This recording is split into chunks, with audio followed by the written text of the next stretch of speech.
ನಟ ಕಮಲ್ ಹಾಸನ್ ಹೇಳಿಕೆ ಕನ್ನಡಿಗರನ್ನ ಕೆಂಡಾಮಂಡಲರಾಗುವ ರೀತಿ ಮಾಡಿದೆ. ರಾಜ್ಯಾದ್ಯಂತ ಕನ್ನಡ ಪರ ಸಂಘಟನೆಗಳು ಬೀದಿಗಿಳಿದು ಪ್ರತಿಭಟನೆ ನಡೆಸಿವೆ. ಅಲ್ಲದೆ ಕಮಲ್ ಹಾಸನ್ ನಾಳೆ ಸಂಜೆಯೊಳಗೆ ಕನ್ನಡಿಗರ ಕ್ಷಮೆ ಕೇಳಬೇಕೆಂದು ಡೆಡ್ಲೈನ್ ನೀಡಿವೆ. ಇನ್ನು ಬೆಂಗಳೂರಿನ ಆರ್ಟಿ ನಗರ ಪೊಲೀಸ್ ಠಾಣೆಯಲ್ಲಿ ಕಮಲ್ ಹಾಸನ್ ವಿರುದ್ಧ ದೂರು ದಾಖಲಾಗಿದೆ. ಕರವೇ ಅಧ್ಯಕ್ಷ ನಾರಾಯಣಗೌಡ ಮಾತನಾಡಿ, ಕಮಲ್ ಜನರ ಭಾವನೆಯನ್ನ ಕೆರಳಿಸೋ ಕೆಲಸ ಮಾಡಿದ್ದಾರೆ. ಜೂನ್ 5ರಂದು ಅವರ ಸಿನಿಮಾ ಬಿಡುಗಡೆಯಾಗಲ್ಲ. ಸಾರ್ವಜನಿಕ ಜೀವನದಲ್ಲಿರೋ ವ್ಯಕ್ತಿಗೆ ಹಿಡಿತಾ ಇರಬೇಕು. ಕ್ಷಮೆಯಾಚನೆ ಮಾಡದಿದ್ರೆ ಕಮಲ್ ಹಾಸನ್ ಕರ್ನಾಟಕಕ್ಕೆ ಕಾಲಿಡಲು ಬಿಡಲ್ಲ ಎಂದು ಹೇಳಿದ್ದಾರೆ. ಯೋಚಿಸದೆ ಹೋದರೆ ಅವರು ಕರ್ನಾಟಕಕ್ಕೆ ಕಾಲಿಡಂಗೂ ಇಲ್ಲ.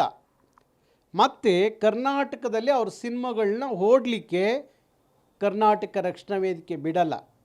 ಇದು ಎಲ್ಲರಿಗೂ ಕನ್ನಡಿಗರ ಸ್ವಾಭಿಮಾನದ ಪ್ರಶ್ನೆ. ಇದು ನಮ್ಮ ಅಸ್ತಿತ್ವವನ್ನು ಕೆಣಕಿರುವಂಥ ಕಮಲ್ ಹಾಸನ್ನ ಹೀಗೆ ಬಿಟ್ಬಿಟ್ರೆ ನಾಳೆ ಯಾವ ನಾಯಿನರಿಗಳೆಲ್ಲ ಮಾತಾಡ್ಲಿಕ್ಕೆ ಶುರು ಮಾಡ್ತವೆ.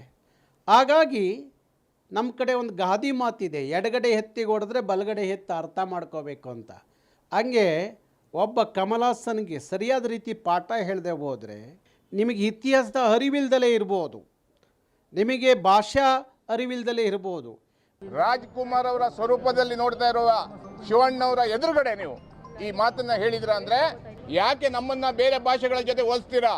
ಕನ್ನಡಿಗರು ನಿಮ್ಗೇನಾದ್ರು ದ್ರೋಹ ಮಾಡಿದಾರ? ಈ ಕೂಡಲೇ ಬೇಷರತ್ತಾಗಿ ಕ್ಷಮೆ ಕೇಳಬೇಕು ಕನ್ನಡಿಗರಲ್ಲಿ. ಇಲ್ಲವಾದಲ್ಲಿ ಯಾವುದೇ ಚಿತ್ರಮಂದಿರದಲ್ಲಿ ಮಾಲ್ಗಳಲ್ಲಿ ಬಿಡಲಿಕ್ಕೆ ಕರ್ನಾಟಕ ರಕ್ಷಣಾ ವೇದಿಕೆ ಅವಕಾಶ ಕೊಡಲ್ಲ.